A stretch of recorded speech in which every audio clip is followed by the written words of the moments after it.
doorashada lagu dhawaaqay hadda ee la sheegayo in la qabanayo waxaan u soo jeedinayaa prime ministerka iyo xafiiska dadka ka shaqaynaya arrintaas inay joojiyaan oo dib loo dhigo ee la og yahay oo keliya doorashada loo qabto kuwa kalena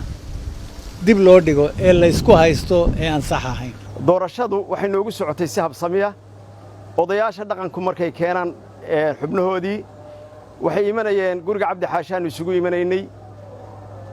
waxaan noo imanayay guddiga doorashooyinka ee heer maamul goboleed waxaan noo imanayay labada mas'uuliin ee siyaasiyiinta ee mahdi maxamed guuleed iyo cabdi xaashi cabdilaahi waxaanu isla feenaalas garan jiray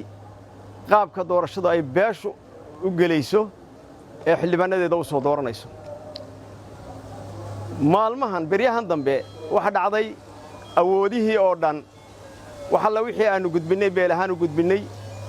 xafiiska ra'iisul wasaaruhu inuu isu bedelay waxaan maqli jiray muqdisho wax ka jira wax leedahay Cabdalla Shideeye xafiiskii filla Soomaaliya oo la sugayay hufnaan iyo sharafta Soomaaliyeed meeshii lagu ilaalinayay inay noqoto meel foojariga laga sameeyo xafiiska ra'iisul wasaaraha gacantiisa guddidii komishinka ee heer maamul goboleed hal qof tala kuma leh xataa guddoomiyihii guddidaas ayuu ka haystay wuxuu la tagay xafiiskiisa wax alla wax ay ka og yihiin kuraasta hadda dhegan ee uu soo dhajiyay odayaasha dhaqankuna waxba kama oga beelihii wax kama oga siyaasiyiintii waqooyiga ku metelayeen wax alla waxay ka og yihiin ma jirto guddidii doorashooyinka ee heer maamul goboleedna waxba kama oga marka laga reebo inanka guddoomiyaha waxaan leenahay aanu cadaynaynaa cid walba doorashadii inaanu faraa kala baxnay